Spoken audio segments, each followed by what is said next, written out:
샬롬의 아침입니다.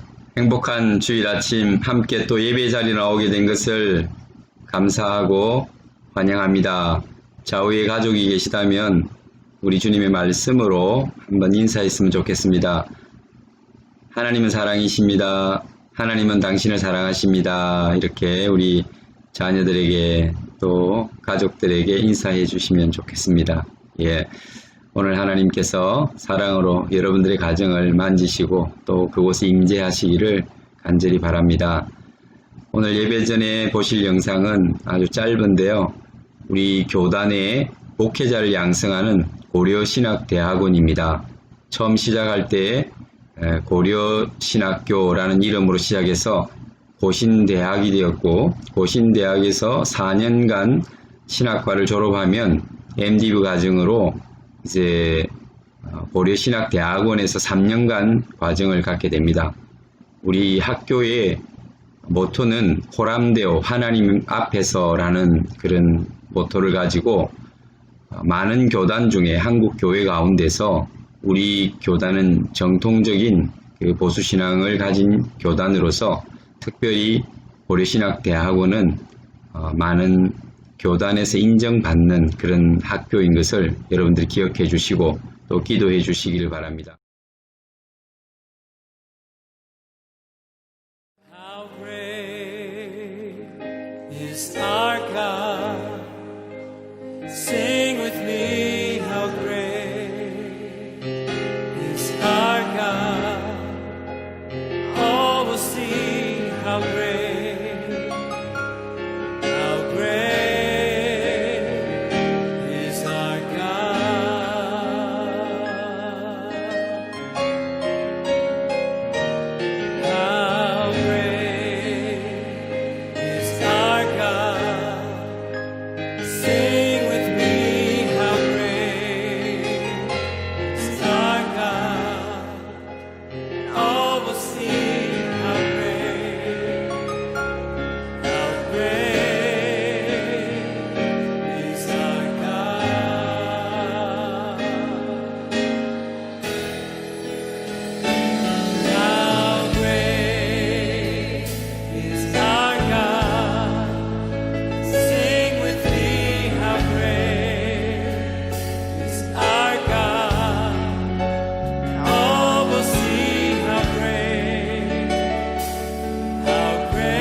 이 땅에 오신 주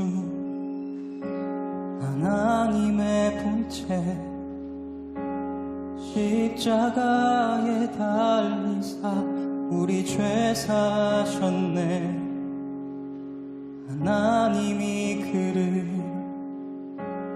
지극히 높여 모든 이름 위에 뛰어난 이름을 주사 예수 이름 앞에 절하고 모든 입이 주를 시인해. 영광 중에 오실 주를 보리라 선포해.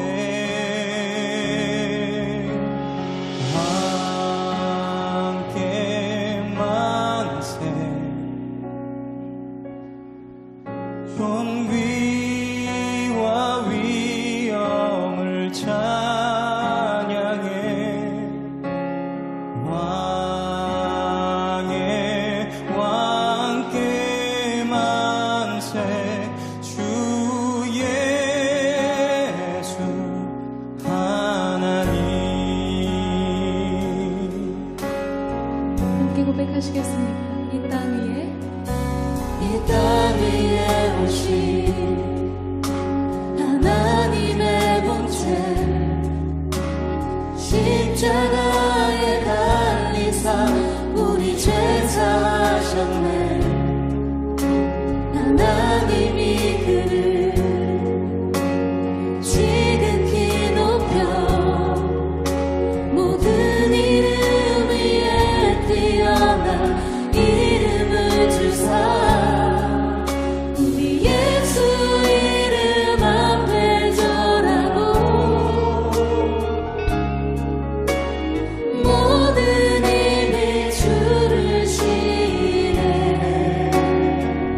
계시다. 아멘.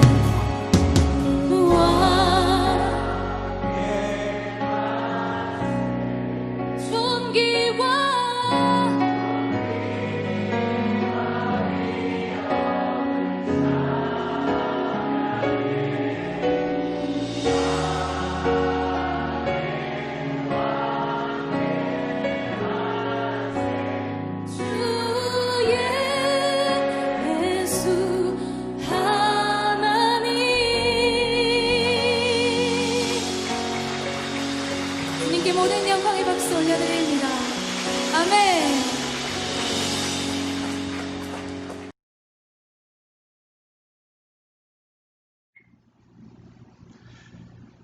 이제 마음을 모아서 또 하나님 앞에 기도함으로 예배를 시작하도록 하겠습니다. 기도하겠습니다. 하나님은 영이시니 예배하는 자가 영과 진리로 예배할지니라. 하나님, 오늘도 성전에 임재하시고 성전된 우리 가정과 몸된 성전인 우리 안에 내재하셔서 예배를 받으시는 하나님, 우리의 몸과 마음을 들여서 정성을 다하여 또 신령한 성령의 능력과 인도하심을 따라 예배하기 원합니다. 예배하는 모든 성도들과 특별히 우리 어린 자녀들, 하나님을 잘 알지 못하는 그 심령 가운데 오셔서 저들의 마음을 만져주시고 감동이 있게 하여 주옵소서. 온전히 하나님께 예배드리는 한 시간 되게 하옵소서. 우리 구주 예수님 이름으로 기도하옵나이다. 아멘.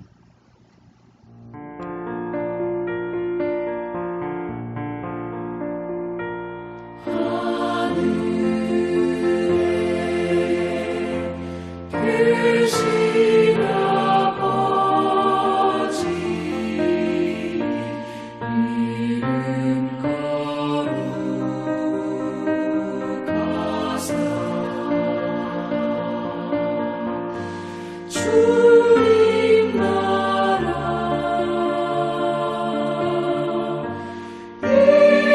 일하시고 뜻이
사도신경으로 신앙 고백 드리겠습니다.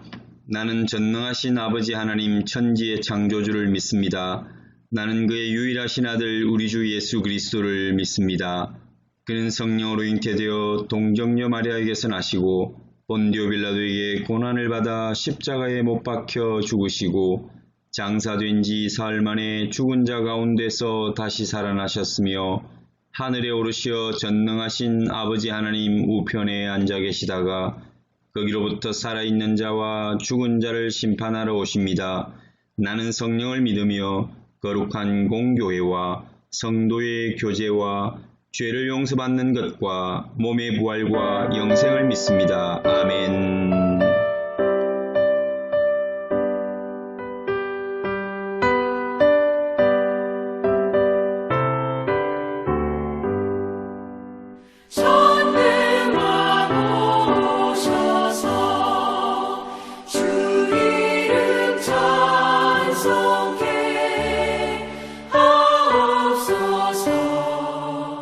영광과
함께 기도하는 시간입니다.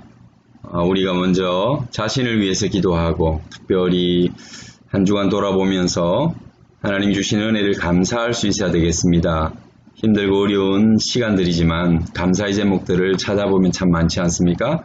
작은 것 하나라도 우리가 매일매일 일상 속에서 내 주변에 일어나는 일들 가운데서 또 내 건강과 우리의 가정과 공동체를 지켜주시는 우리 하나님께 감사가 있었으면 좋겠습니다. 여러분들 감사하시고 그리고 특별히 연약한 자를 위해서 기도해 주시고 가족들을 위해서 기도하고 자녀를 위해서 기도하고 코로나의 그 확산이 이제는 멈추어서 사람들이 일상으로 돌아갈 수 있도록 우리 필리핀도 어느 정도 이제 회복이 되어야 일상이 될 텐데 너무 힘들어서 지금 조금 조정하고 있는 단계입니다. 그러니 더 조심하고 또 이 코로나19 사태가 확산되지 않도록 우리가 기도해야 될 것 같습니다. 여러분 이 시간 함께 기도할 때 제가 기도할 때도 여러분이 함께 기도하십시오. 마음으로 여러분 입술로 여러분의 소리로 기도하시고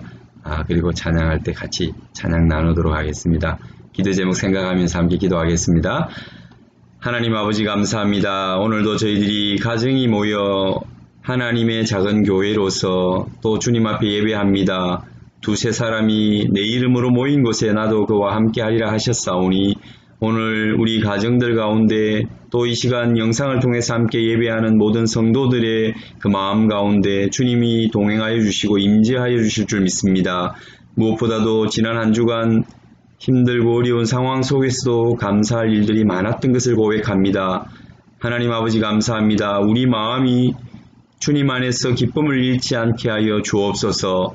날마다 주께서 주시는 새로운 것들을 발견할 수 있는 심령이 되게 하시고 기쁨이 충만하게 하옵소서. 작은 일 하나도 감사의 제목들이 될 수 있도록 우리의 마음을 넓혀주시고 그것을 발견할 수 있는 영안을 주시옵소서. 우리의 자녀들 또 우리의 부모님들 우리 형제 자매들 기억하여 주시고 연약한 자일수록 더 주님 가까이 오셔서 그들을 붙들어 주시고 또 안아주시며 그들이 어떤 어려운 상황 속에서도 하나님 이겨낼 수 있도록 도우시는 것을 믿습니다. 주님 오늘도 갈급한 자들에게 생수를 공급하여 주시며 하나님 어두운 자들에게 방황하고 있는 자들에게 갈 길을 알지 못하는 자들에게는 하나님께서 빛을 비추어 주사 그 길을 보여주실 줄 믿습니다. 하나님 생업의 현장으로 인하여서 어려움을 당하고 마음이 심히 두렵고 답답한 많은 사람들이 있습니다.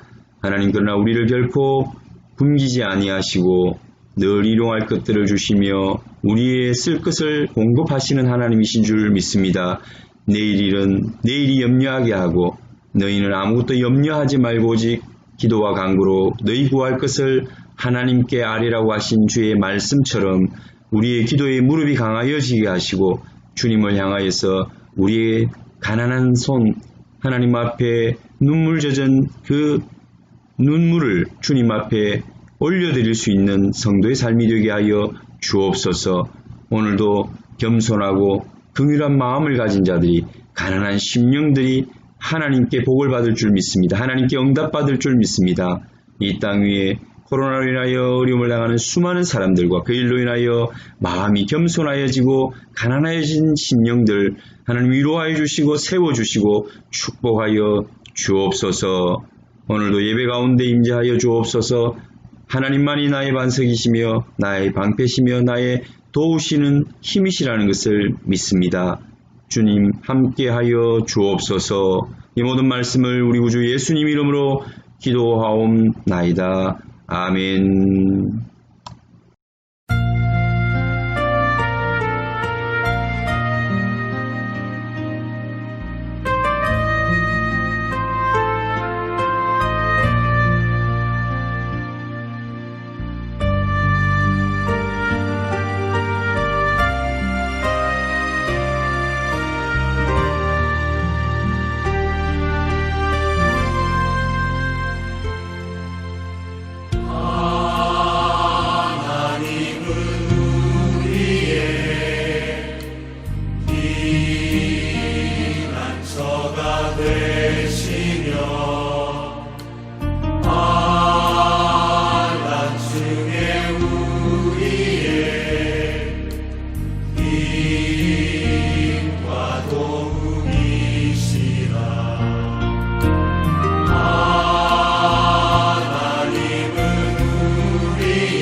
마가복음 1장 21절에서 31절까지 함께 큰 소리로 읽겠습니다. 그들이 가버나움에 들어가니라. 예수께서 곧 안식일에 회당에 들어가 가르치심에 뭇사람이 그의 교훈에 놀라니 이는 그가 가르치시는 것이 권위 있는 자와 같고 서기관들과 같지 아니함일러라. 마침 그들의 회당에 더러운 귀신 들린 사람이 있어 소리질러 이르되 나사렛 예수여 우리가 당신과 무슨 상관이 있나이까? 우리를 멸하러 왔나이까? 나는 당신이 누구인 줄 아노니 하나님의 거룩한 자니이다. 예수께서 꾸짖어 이르시되 잠잠하고 그 사람에게서 나오라 하시니 더러운 귀신이 그 사람에게 경련을 일으키고 큰 소리를 지르며 나오는지라. 다 놀라 서로 물어 이르되 이는 어찌미냐? 권위 있는 새 교훈이로다. 더러운 귀신들에게 명한즉 순종하는도다 하더라. 예수의 소문이 곧 온 갈릴리 사방에 퍼지더라. 회당에서 나와 곧 야고보와 요한과 함께 시몬과 안드레의 집에 들어가시니 시몬의 장모가 열병으로 누워 있는지라. 사람들이 곧 그 여자에 대하여 예수께 여짜온대 나아가사 그 손을 잡아 일으키시니 열병이 떠나고 여자가 그들에게 수종드니라. 아멘. 오늘은 특별 찬양 순서가 있습니다. 아주 어렵게 모셨는데요. 여러분 소향이라고 대한민국의 가장 탁월한 복음 가수이자 또 대중들에게도 인기 있는 가수죠. Amazing Grace 여러분 함께 마음으로 찬양하도록 하겠습니다.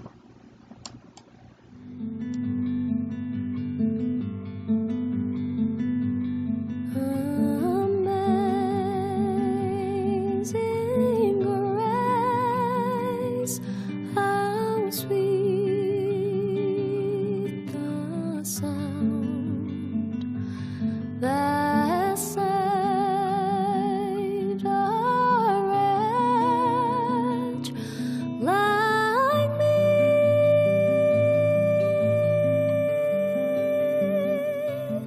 I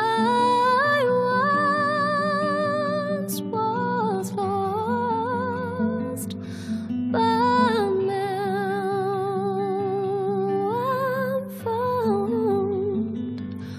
Was blind, but now I see.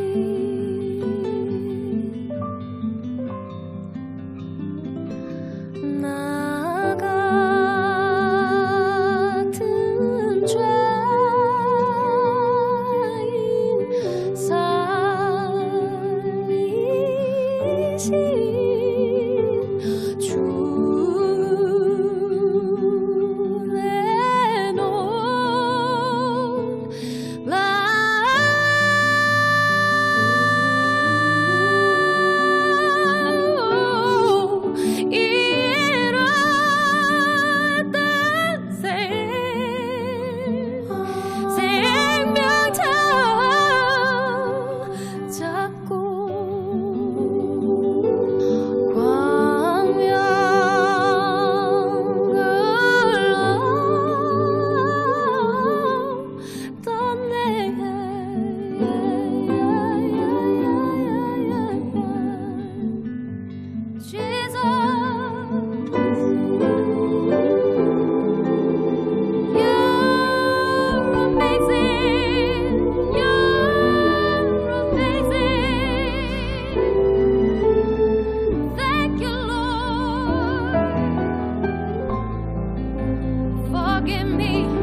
오늘은 예수 근이 있는 새 교훈이라는 제목으로 말씀을 함께 나누도록 하겠습니다.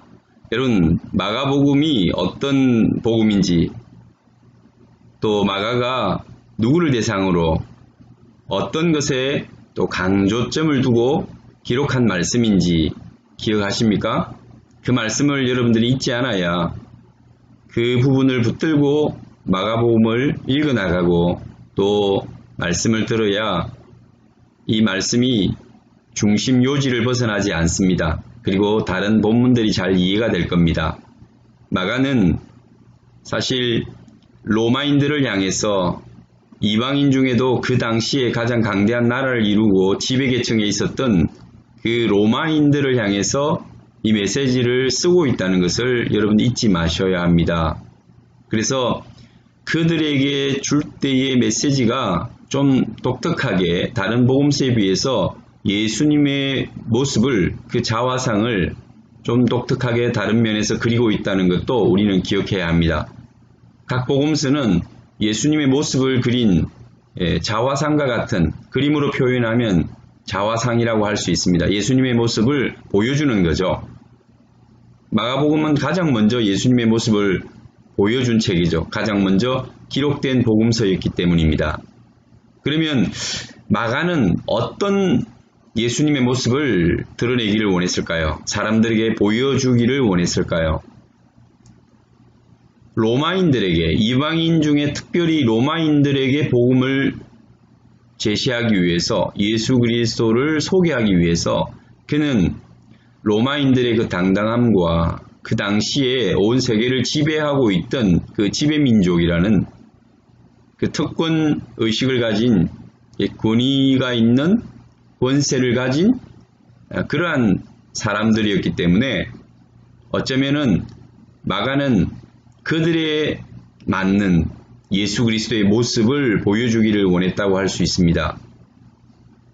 왕으로 오신 예수 그리스도, 하나님의 아들로서 이 땅 위에 모든 인류를 구원할 메시아로 오셔서 마침내 승리하신 예수 그리스도, 그분의 모습을 보여주기를 원했다는 겁니다.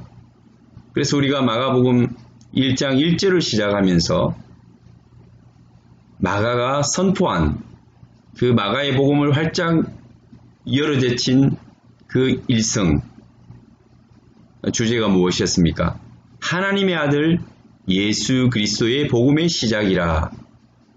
하나님의 아들은 로마인들에게 있어서는 황제였죠. 그래서 이 황제에게 대한 숭배 사상을 가지고 있던 사람들에게 당신들이 숭배하는 그 황제가 하나님의 아들이 아니라 바로 예수 그리스도가 하나님의 아들이시다라는 것을 그들에게 선포하기를 원했다는 것입니다.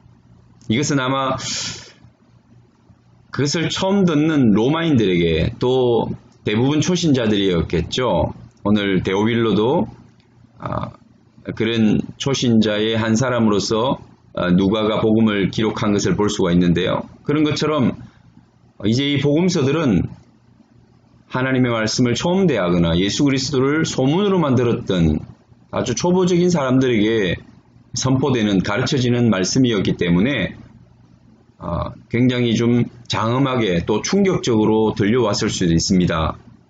하나님의 아들이 황제였는데 하나님의 아들이 예수 그리스도라고? 우리가 알지 못하는 그 변방의 예수라는 사람이 하나님의 아들이라고?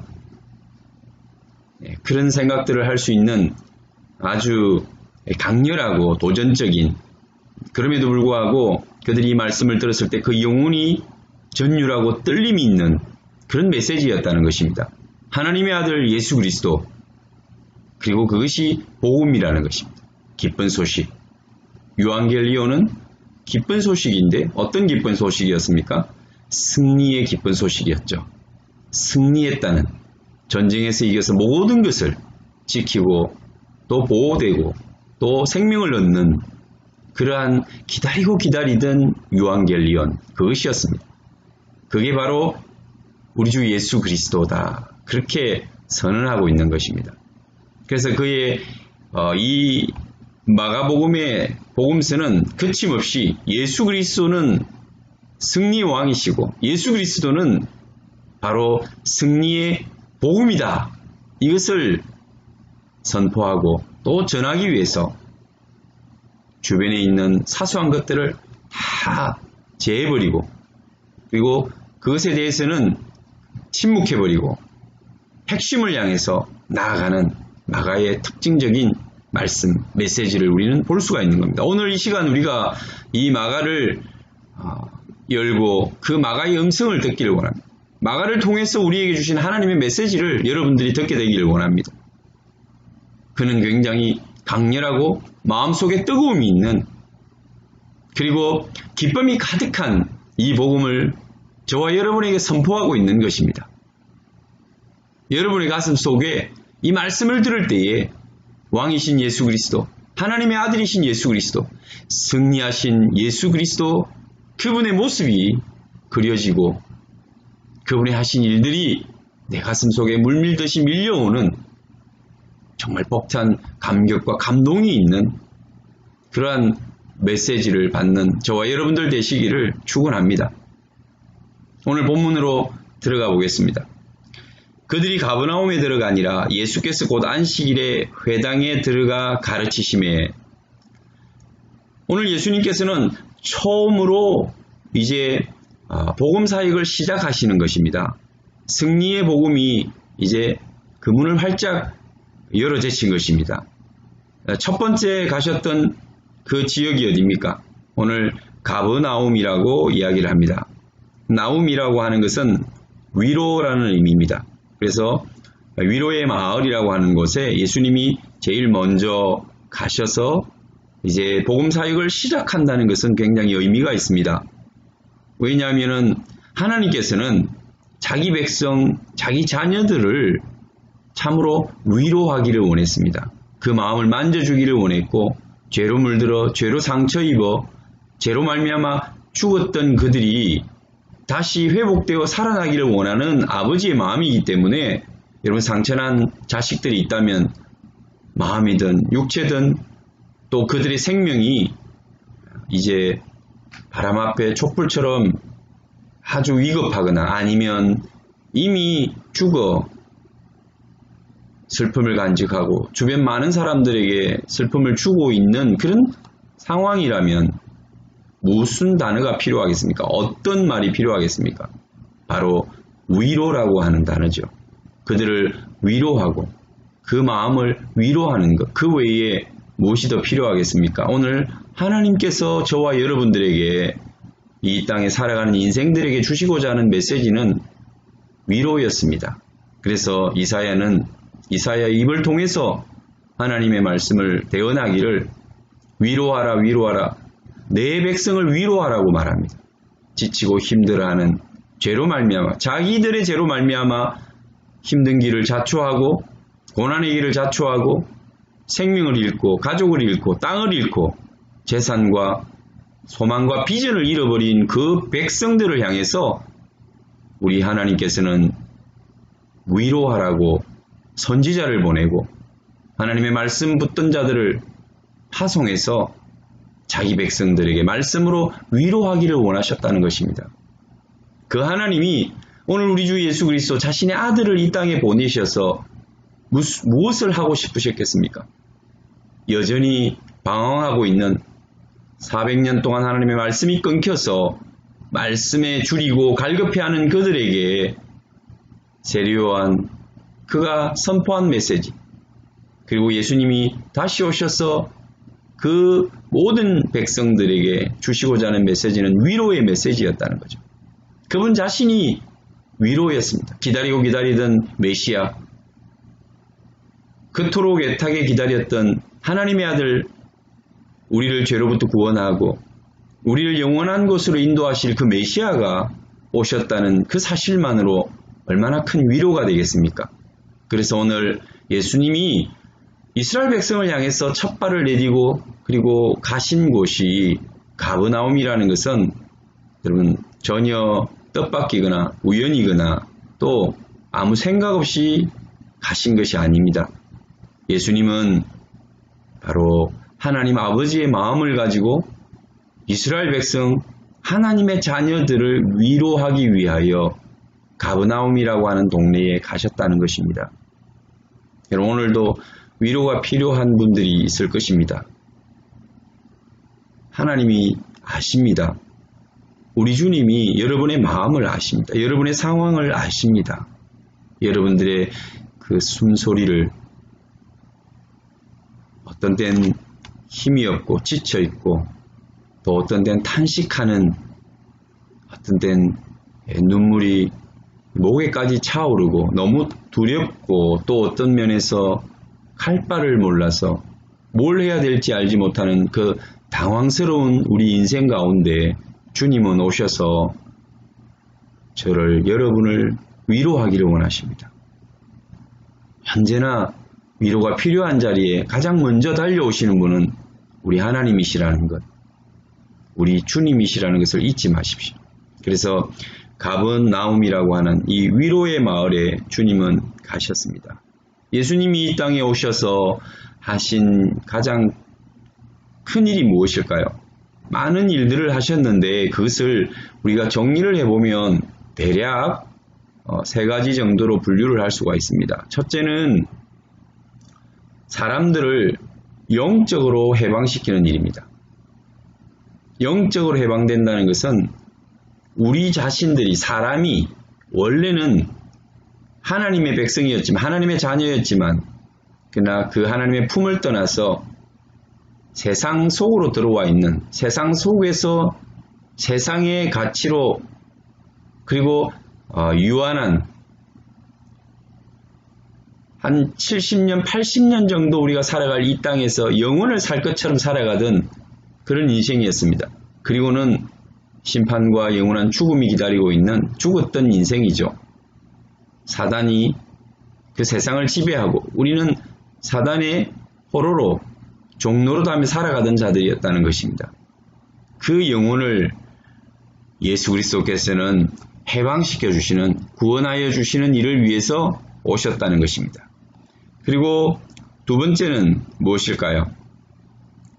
많은 사람들의 육체를 치료해 주시는 우리 예수님을 봅니다. 이 땅 위의 공고함과 연약함을 아시는 우리 하나님께서 그것을 가볍게 여기지 아니하시고 땅 위에서 우리가 가지고 있는 모든 질병과 또 공고함과 어려움 그것을 해결해 주시는 우리 주님을 만날 수가 있습니다. 또 하나는 천국 복음을 가르치시는 것이죠. 그래서 오늘 마가복음 이제 문을 열고 들어가 보면 많은 하나님의 말씀으로 이 땅 위의 사람들의 그 생각과 또 종교인들의 하나님 품에 있다고 하지만 하나님의 전에 산다고 하지만 하나님의 백성이요 하나님의 나라라고 하지만 그들의 생각이 이미 하나님을 떠나서 세상 속에 살아가는 그 사람들을 향하여 하나님의 복음으로 부딪혀 갑니다. 하나님이 주시는 그 새로운 교훈을 통해서 그들의 그 잘못된 생각과 가치를 깨어부수는 이러한 그 굉장한 마찰음이 납니다. 오늘 주님께서 이렇게 천국 복음을 가르치는 일을 시작하셨습니다. 그 다음을 보면은 무사람이 그의 교훈에 논란이 이는 그가 가르치시는 것이 권위가 있는 자 같다. 서기관 같지 않다라고 이야기를 합니다. 우리 주님이 가르치시는 그 교훈은 하늘의 말씀입니다. 하나님 말씀입니다. 그래서 땅에 있는 자들이 세상의 가치를 가지고 가르치는 아무리 종교적이라도 그리고 성전에서 가르치고 회당에서 가르친다 할지라도 그들이 모세오경을 들고 가르친다 할지라도 인간의 가르침으로 덧칠해진 인간의 가치로 변질된 그 말씀은 하나님의 말씀이 아닙니다. 오늘 제가 하나님의 말씀을 여러분에게 가르치고 또 설교한다고 할 때 말씀의 본질을 떠나고 세상의 가치를 따르게 하는 그러한 말씀을 전한다면 여러분들은 들을 필요가 없습니다. 길을 막고 떠나셔야 합니다. 오늘 초대교회에 특별히 이 시대에 예수님이 오셨을 때 많은 종교인들이 있었고 그들은 자신의 생각을 덧칠해서 보기에 좋고 화려하고 수많은 자기들의 그 율례들을 만들어서 장로들의 유전을 통해서 하나님의 종교 활동을 하도록 하나님이 가려져서 보이지 않는 종교인으로 그들을 다 만들어 놓았습니다. 그들의 가르침과 전혀 다른 가르침을 그들은 깨달았다는 거죠. 오늘 저와 여러분들이 신앙생활을 할 때 가장 중요한 것은 말씀입니다. 말씀이 살아있고 말씀이 진정한 말씀으로서 여러분에게 선포되어지고 들려져야 합니다. 세상의 재미도 아니고 세상의 어떤 좋은 그러한 유익한 또 듣기에 마음이 기쁘고 시원하고 재미있고 뭐 이런 것들이 중요한 게 아닙니다. 가장 중요한 것은 내가 좀 듣기 불편하고 내가 감당할 수 없는 것이거나 또 나를 책망하고 나를 훈계하는 것이라 할지라도 여러분 그것이 하나님의 말씀이어야 한다는 것입니다. 그게 더 중요한 것입니다. 깨어있는 자는 하나님의 자녀들은 이런 말씀을 사모하게 되어 있습니다. 옷이 중요한 게 아닙니다. 어떻게 여러분들에게 전달되느냐 그것은 하나의 방편일 뿐이고 무엇을 나에게 전해주는가 무엇을 말씀하여 주는가 이것이 더 중요한 것입니다. 그 본질을 들으려고 해야 되는 것입니다. 오늘날 너무나 많은 설교의 홍수 시대에서 여러분들 하나님의 말씀을 찾고 발견하는 것이 쉽지 않을 수 있습니다. 많은 것을 들으려고 하지 말고 하나님이 내게 말씀하시는 바 진정한 그 본질의 말씀을 들으려고 주목할 때 여러분들의 영혼이 살아날 것입니다. 영은 살리는 것이요 육은 무익하다고 했습니다. 육적인 많은 옷들과 육적인 외부적인 것들 이런 것들은 무익하고 그것은 우리를 살릴 수가 없는 것입니다. 영적인 것이 어떻게 그렇게 세상적으로 재미가 나겠습니까? 내 입맛에 맞겠습니까? 내 귀를 행복하게 해주겠습니까? 오늘 하나님의 말씀, 살아있는 그 말씀을 사모하는 마음만으로도 충분히 여러분 귀는 열려질 것이고 하나님은 여러분의 귀에 듣는 귀에 하나님의 말씀을 들려주실 줄 믿습니다. 여러분 23절을 보면 마침 그들의 회당에 더러운 귀신 들린 사람이 있어 소리를 질렀다고 합니다. 회당에 들어갔는데 여러분 회당에 모일 때는 말씀을 전가할 때는 안식일이죠. 그런데 거기에 귀신이 있었습니다. 귀신 들린 자가 소리를 지른 거죠. 귀신 자체가 아니라 귀신 들린 자입니다. 여러분 귀신 들린 사람들을 본 적이 있습니까? 귀신이 뭘까요? 많은 사람들이 귀신을 죽은 사람들의 영혼이라고 생각하는 사람들이 있습니다. 구천을 떠돌다가 갈 데가 없어서 또 가지를 못해서 사람들에게 와서 빌부터 살거나 사람들을 괴롭히는 것이 귀신이라고 생각하시는 분들이 있습니다. 그것은 전통적인 샤머니즘적인 어떤 그런 귀신론입니다. 성경이 말하는 귀신은 그런 것이 아닙니다. 성경은 귀신을 뭐라고 정의하냐면 성경 속에 이런 표현들이 단어들이 있습니다. 사탄 그리고 귀신 또 여러분들이 들어본 단어 중에 마귀가 있을 겁니다. 마귀 좀 더 성경을 읽어보신 분들은 용, 뱀 또 리오야단 조금 악어라는 표현도 나오고요. 또 다른 표현으로 보면 세상 권세를 잡은 자 이런 표현들이 나오죠. 많이 헷갈릴 수가 있는데 오늘 좀 잘 정리하시기를 바랍니다. 여러분 사단은 하나님의 창조물인 천사장이었습니다. 하나님께서 영물인 천사들을 창조하고 그 중에 천사장을 두셨는데 이 천사 중에 타락한 천사가 사단입니다.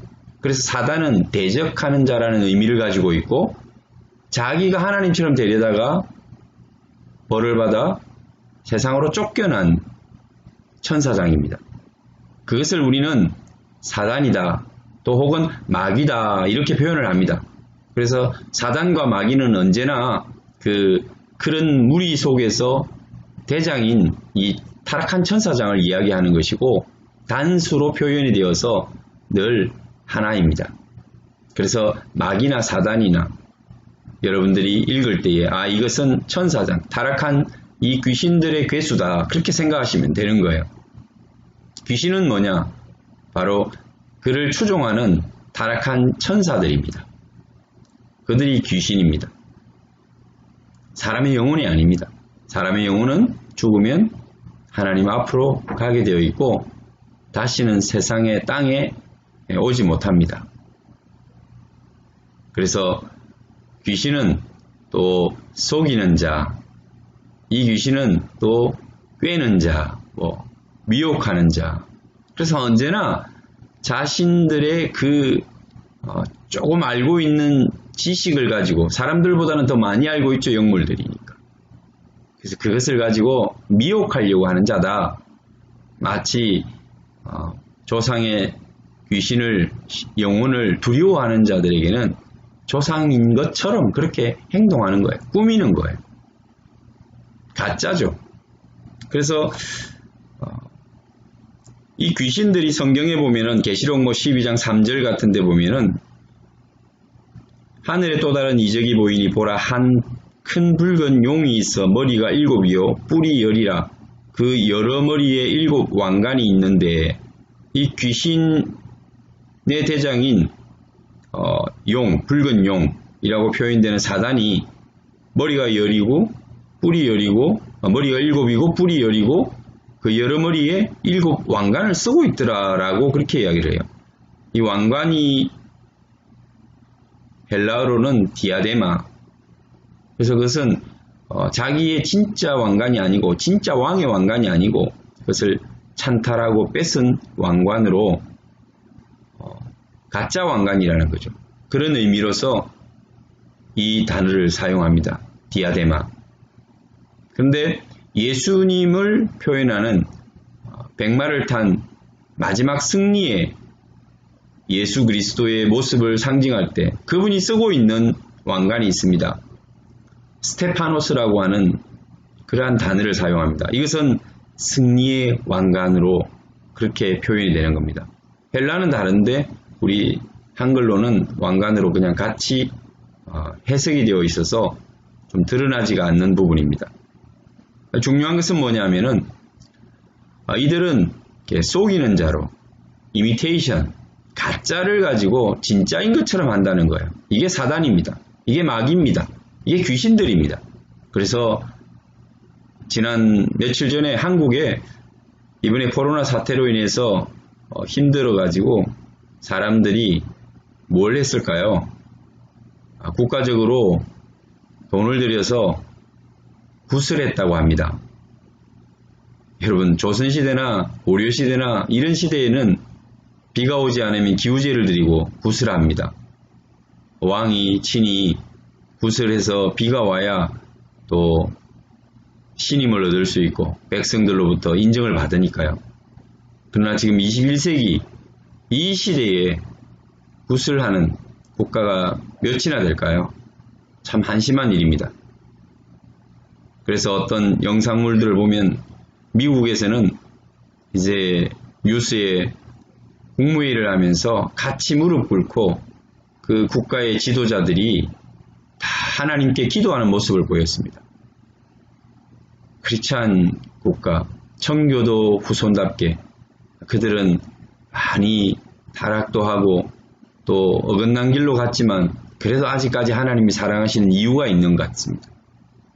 저와 여러분들이 우리나라와 민족이 한국 교회가 하나님 앞에 깨어있지 않으면 하나님의 사랑과 하나님의 능력과 하나님의 도움을 받을 수가 없습니다.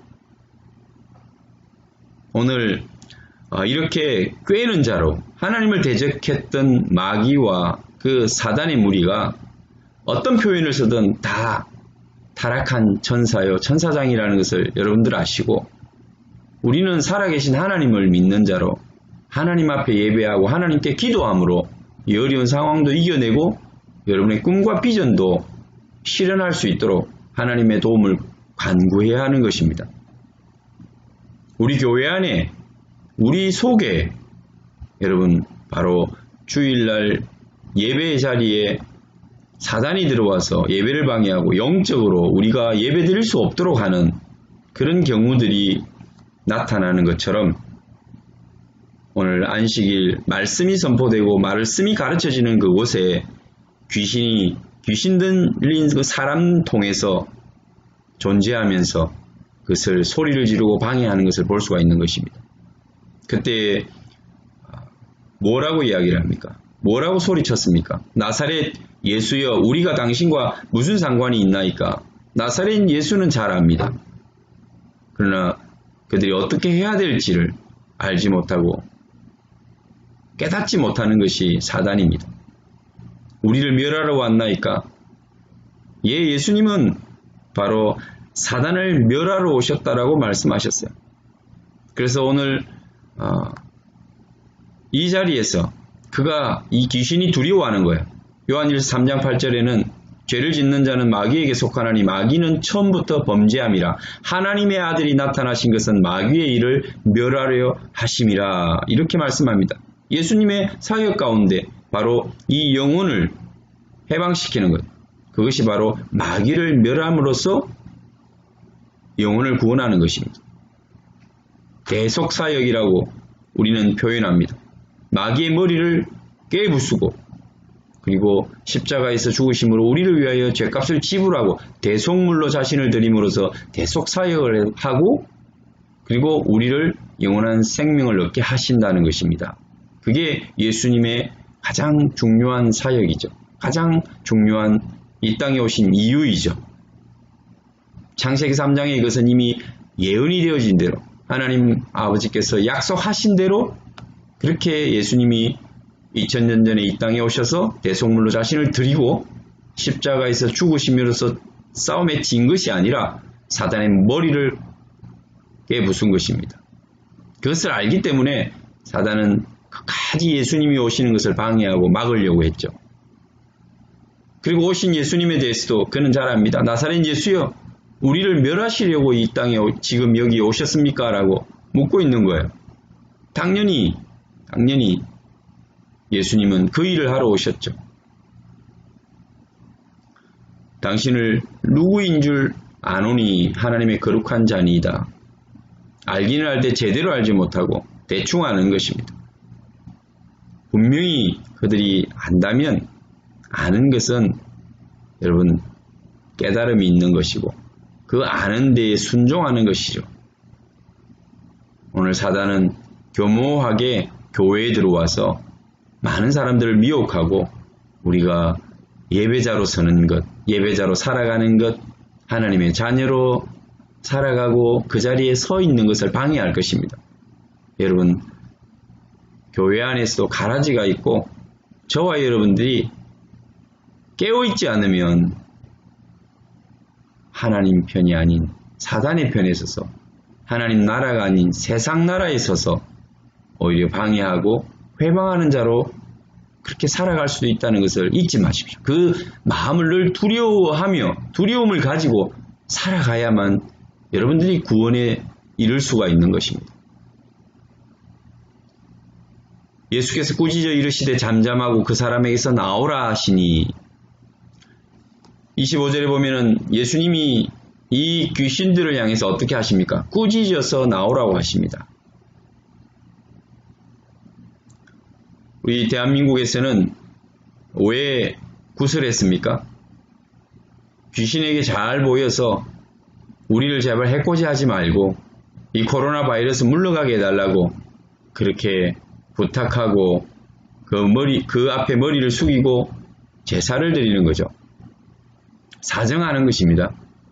세상에 여러분 미신들 또 귀신을 섬기는 자들은 다 귀신 앞에 두려워 떨면서 사정하고 부탁하고 예언하고 비위 맞춰주려고 그 상을 차려놓고 수백만 수천만 원짜리 구슬하는 것입니다. 여러분, 그러나 예수님은 그들을 향해서 꾸짖으십니다. 아주 엄하게 말씀하시는 것입니다. 물러가라고, 떠나라고, 그 사람으로부터 나오라고. 하나님의 검하신 명령 앞에 그들은 순종하지 않을 수가 없습니다. 오늘 저와 여러분들이 세상에 대하여, 세속적인 것에 대하여 비위를 맞추지 마시고 그들 앞에 굴복하거나 여러분 사정하지 마십시오. 세상에 대하여, 죄에 대하여, 세속적인 것에 대하여, 또 세속적인 어떤 가치 앞에서 여러분 예수 그리스도의 이름으로 명령하시고 선포하시고 그것을 향하여 꾸짖으십시오. 주님이 풍랑이 있는 바다를 잔잔하라고 명령하시고 꾸짖으셨다고 했습니다. 귀신도 세상의 그 풍파와 어떤 세파도 예수님 앞에서 잠잠할 수밖에 없습니다. 예수님은 그들을 명령하여 꾸짖을 수 있는 하나님의 아들이시오 하나님이십니다. 그 하나님을 믿는 우리가 그분이 우리 속에 함께 하시는데 여러분 비굴하게 세상 앞에 엎드리고 조아리고 사정을 보고 형편을 살피고 그리고 부탁하고 사정하고 그러지 마십시다. 하나님은 하나님의 자녀들이 그렇게 살기를 원하지 않습니다. 어떤 코로나 바이러스든 이 일로 인하여 힘들고 어려워지든 물질이 우리를 잠시 배신하고 떠나든 내가 공고한 자리로 가든 여러분 그것은 핑계가 안 됩니다. 기독교는 하나님의 백성은 여러분 우리가 형편이 좋을 때 당당해지는 게 아닙니다. 형편이 좋을 때 믿음이 좋아지는 것 아닙니다. 형편이 좋을 때 하나님을 굳게 붙드는 것 아닙니다. 형편이 좋을 때 승리하는 게 아닙니다. 이 로마 시대 때 많은 사람들이 순교했습니다. 그들은 카타콤이라고 하는 지하 동굴을 파서 거기 숨어 살며 예배드렸습니다. 그들이 세상 가운데 좋은 직장 가지고 돈 많이 벌고 그들도 열심히 노력하면 떵떵거리고 살 수 있지만 그것을 포기해야 했습니다. 왜요? 하나님을 믿는 그 믿음을 지키기 위해서 하나님 믿는 사람들은 그 로마 시대에는 여러분 어떤 직장도 돈을 벌 수 있는 그런 자격이나 조건이 주어지지 않았습니다. 오히려 그들은 잡혀 고문을 당하고 그리고 옥에 갇히고 매를 맞고 사자굴에 던져지는 그런 핍박들이 있었죠. 그런데 말입니다. 313년 주 313년에 콘스탄틴 대제가 밀라노 칙령을 발표했습니다. 기독교를 정식 종교로 공인한 것입니다. 뿐만 아니라 그 로마의 공식적인 종교로 선포했습니다. 얼마나 대단한 일입니까? 외형적으로 보면 기독교가 승리한 것이었습니다. 그 핍박을 딛고 잡초처럼 살아남아 순교하며 피를 뿌려 마침내 거대한 대제국의 여러분 로마의 국교, 로마의 공식적인 종교가 되었다는 것입니다. 그 후로 수많은 사람들이 기독교인이 되고 거기에 이름을 올려야 공직을 가질 수가 있었습니다. 어떻게 되었을까요? 대부분의 사람들이 기독교인이 되었습니다. 기독교는 부흥했습니까? 기독교가 승리했습니까? 그러나 여러분, 그 공인되기 전 핍박과 환난 속에 신앙은 더 뜨거웠고 신앙은 살아있었습니다.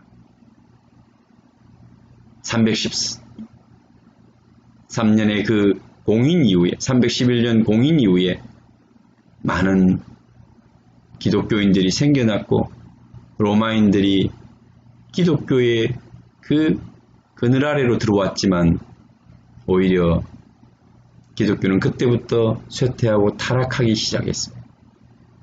그게 바로 가톨릭 로마교의 시작이었고 결국은 종교적으로 하나님이 아닌 인간을 섬기고 하나님의 말씀이 아닌 그들이 가진 여러 가지 신학과 이론들을 섬기는 이상한 괴물이 탄생하게 된 것입니다. 사랑하는 성도 여러분, 오늘 이러한 예수님께서 권위 있는 새 교훈을 가지고 그들에게 말씀을 증거할 때 귀신이 떠나고 수많은 영혼이 돌아오는 역사가 일어납니다. 오늘 하나님의 복음은 살아있습니다. 능력이 있습니다. 오늘 저와 여러분들에게 새롭게 복음이 다가올 때 여러분 우리의 생애가 바뀌어질 것입니다. 여러분의 환경이 달라질 것입니다. 그것이 인간적으로 볼 때 세속적으로 볼 때 화려하고 풍성하고 좋은 것이 아니라 할지라도 하나님의 말씀이 살아있고 예수 그리스도가 여러분의 그 인생 가운데 살아서 역사하시면 우리의 삶이 놀라운 역사가 일어나고 놀라운 변화가 일어나고 그 안에 진정한 기쁨과 풍성함이 충만할 것입니다. 오늘 계속해서 예수님은 치료의 사역을 시작하십니다. 여러분 가운데도 혹시 시몬 베드로의 장모처럼 열병을 앓고 있고 육체적인 질병을 앓고 있는 그런 분들이 있을 겁니다.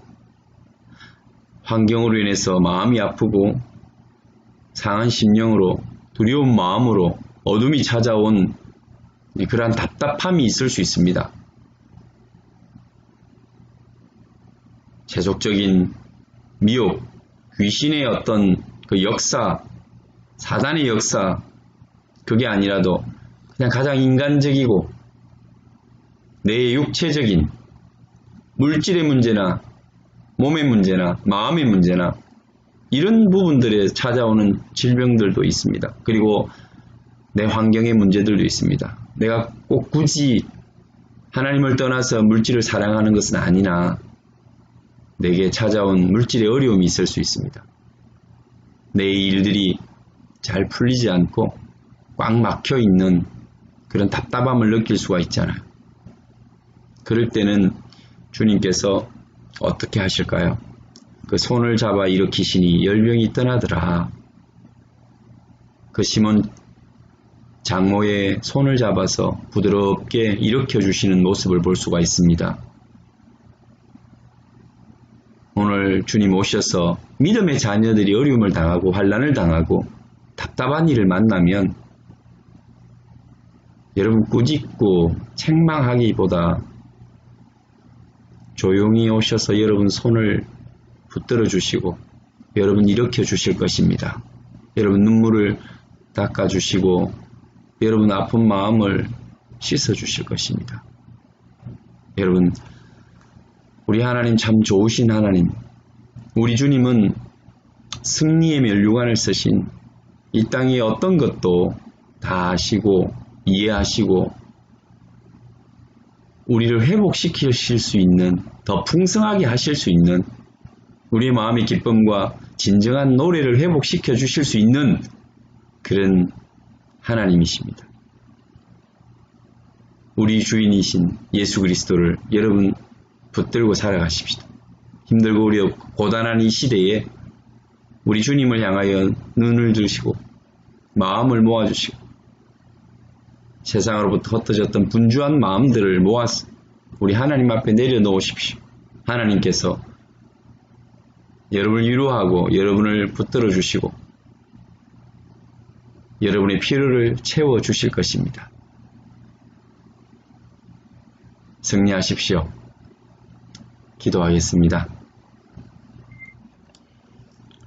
임마누엘의 하나님 감사합니다. 오늘도 우리에게 오셔서 우리와 함께하여 주옵소서. 특별히 가버나움 같은 우리의 삶, 우리 형편 주님이 아시오니 위로하여 주옵소서. 마음이 상한 자를 위로하시고 형편이 힘들고 어려운 자를 위로하여 주시며 주께서 오셔서 세상에 사로잡힌 우리 영혼을 자유롭게 하여 주시고 하나님을 향하여 우리의 영혼이 깨어있게 하셔서 하나님을 기쁘시게 세상 가운데 우리의 삶을 잘 감당하게 하나님 우리를 도와 주옵소서. 육체가 연약하여 주님 앞에 기도하는 모든 성도들이 있다면 하나님 우리 육체뿐만 아니라 우리의 마음과 우리의 삶의 형편도 주의 자녀 주의 백성도 힘들고 어려움을 아시고 친히 오셔서 아무 말 없이 우리 손 붙들어 주시고 우리를 그 낮은 곳에서 눈물의 자리에서 한숨과 근심의 자리에서 일으켜 주실 줄 믿습니다. 오늘도 말씀을 통하여 큰 위로와 격려와 능력받는 우리 모든 성도들과 가정이 되게 하여 주옵소서. 우리 구주 예수님 이름으로 기도하옵나이다. 아멘.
축도하겠습니다. 하나님 오늘도 우리의 몸과 마음을 들여 예배하며 물질을 들여 신앙을 고백하는 모든 성도들과 그 가정을 지키시며 주의 강한 오른손으로 붙들어 주옵소서. 우리 마음 가운데 기쁨과 평강이 넘치게 하시고 늘 하나님을 향한 찬송과 기쁨으로 노래하는 우리 모든 성도들의 가정, 이 땅 위의 모든 그리스도인의 삶이 되게 하옵소서. 이제는 우리 주 예수 그리스도의 은혜와 아버지의 극진하신 사랑과 성령님의 위로하심과 교통하심이 우리 모든 성도들의 각 영혼과 그들의 삶의 현장과 생업 위에 자녀들의 머리 위에 지금부터 영원토록 함께 계실지어다. 아멘.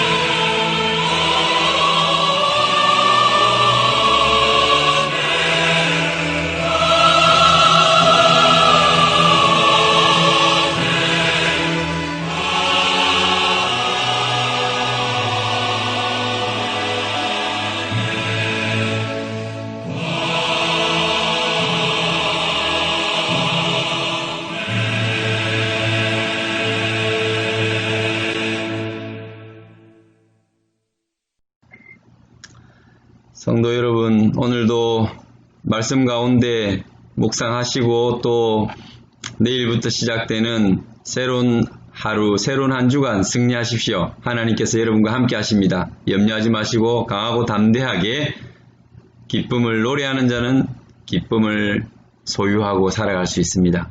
우리 주 예수 그리스도가 여러분들을 그렇게 인도해 가실 것입니다. 우리 자녀들이여, 여러분 가슴 속에 예수 그리스도를 품으시고 예수님이 주시는 소망과 비전을 여러분들이 소유하게 되기를 원합니다. 그것이 여러분의 가장 강력한 힘이요, 능력이요, 또 인생 가운데서 여러분 자산이 될 것입니다. 한 주간 승리하고 다음 주 뵙겠습니다. 평안하십시오. 샬롬.